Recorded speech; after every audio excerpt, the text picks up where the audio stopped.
Muy buenas tardes, espero que estén bien. Vamos a continuar con la lectura de la obra de Sigmund Freud.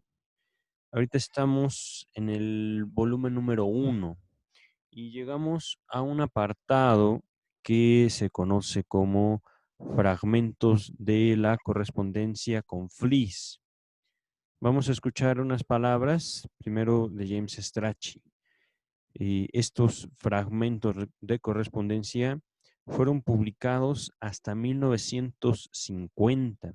Recordemos, Sigmund Freud muere en 1939, antes creo que incluso la Segunda Guerra Mundial se declarara como tal. Y, sin embargo, estos fragmentos de correspondencia corresponden a los años de 1892 a 1899. Entonces les comentaba que esta, ¿cómo decirlo? Esta parte del volumen número 1 corresponde a una serie de escritos de diversa magnitud, es decir, de diversa extensión. Estos los vamos a ir abordando uno por uno. No que sean muy complicados, pero suelen ser de temas distintos. Es decir, no es, por ejemplo, todo sobre sugestión o todo sobre hipnosis, sino que cada texto que tiene diferente fecha, por supuesto, tiene diferentes temas. Lo único en común es que todos fueron enviados a Wilhelm Fliess. Este primer examen, esta primera aproximación a esta parte de los textos, va a tener como único objetivo compartir con ustedes la nota introductoria de James Strachey.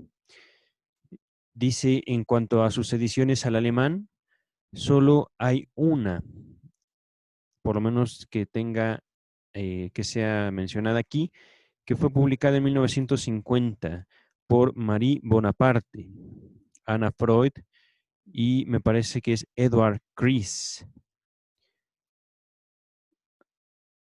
El título,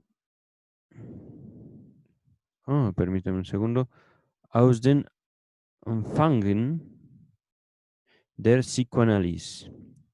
Creo que se llama sobre el origen del psicoanálisis. Londres Imago Publishing Company. En cuanto a sus traducciones al castellano, hay solo tres. Las tres fueron traducidas por Ludovico Rosenthal, 1956, 1968 y 1972. Y las tres se llaman Los orígenes del psicoanálisis.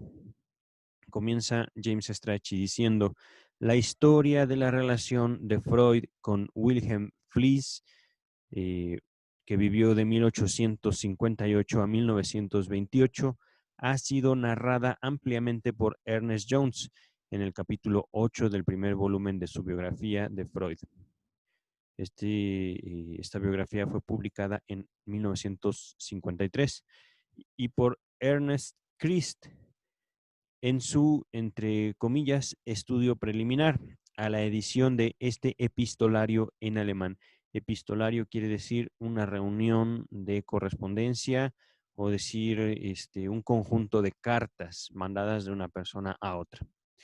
Recordemos que, por supuesto, Freud no conocía ni el correo electrónico, mucho menos algo que nosotros podríamos denominar como redes sociales. Continúo con el texto.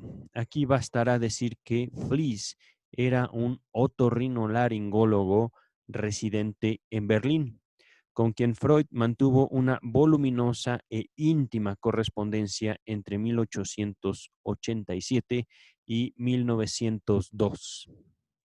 Hombre de gran talento, tenía muy vastas inquietudes intelectuales referidas a la biología general. Si bien las teorías por él propuestas en este campo son consideradas hoy excéntricas y bastante insostenibles, sin embargo, se mostró más accesible a las ideas de Freud que cualquier otro de sus contemporáneos. Consecuentemente, éste le comunicó sus pensamientos con la mayor libertad, no solo en sus cartas, sino en una serie de trabajos, aquí denominados manuscritos, donde expuso de manera orgánica el desarrollo de sus concepciones y que en algunos casos son los primeros esbozos de sus publicaciones posteriores. De ellos, el más importante es uno de gran extensión, unas 40.000 palabras, al que se ha titulado Proyecto de Psicología, pero la serie completa de trabajos pertenecientes al periodo formativo de las teorías psicoanalíticas de Freud, que culminó con la interpretación de los sueños en el año de 1900, merece el más atento estudio. Estos escritos, y aun el hecho mismo de su existencia, eran totalmente desconocidos hasta la época de la Segunda Guerra Mundial. La nota número 1 nos dice, las cartas de Fliess no han sobrevivido. Es indudable que fueron destruidas mucho tiempo antes. Fin de la nota número 1. Ernest Jones, continúa el texto, en el capítulo citado de su biografía, hace también el melodramático relato de su descubrimiento y rescate.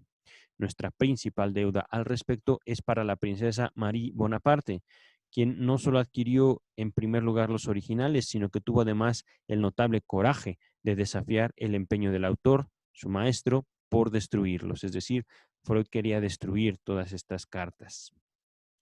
En la edición en alemán de 1950, solo se publicaron estos escritos de forma parcial. Y para la Standard Edition, la edición que estamos leyendo, hemos hecho una nueva selección, escogiendo, inciso A, el proyecto de psicología, inciso B, todos los manuscritos menos uno, inciso C, aquellos fragmentos de las cartas que parecían guardar una relación significativa con la historia del psicoanálisis y la evolución de las concepciones de Freud. Conviene que el lector tenga presente que en estas cartas y manuscritos el propósito del autor no era dar elaborada expresión a sus opiniones, que a menudo se exponen en forma muy resumida. No hay que sorprenderse, pues, de la presencia ocasional de incongruencias y de puntos oscuros. La presente traducción se basa en ADA, es decir, la... Un segundito.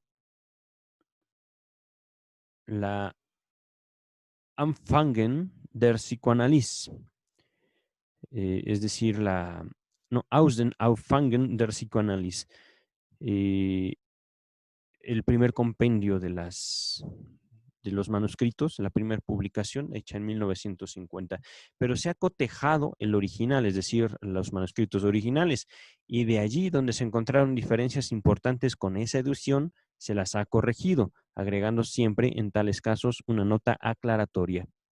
Continúa James Strachey y finaliza.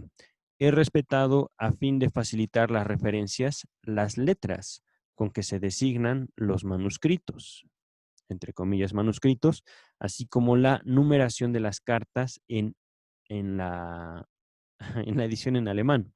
Y por razones que se explican más adelante en la página 259, también aquí he separado el proyecto de psicología. El proyecto de psicología se refiere a un texto que ya abordaremos, del resto de la correspondencia, situándolo al final del volumen. Aquí finaliza la carta introductoria por James Strachey y entonces los siguientes videos, los siguientes textos van a ser abordados uno por uno de manera muy corta, bueno, dependiendo de su extensión. Muchas gracias.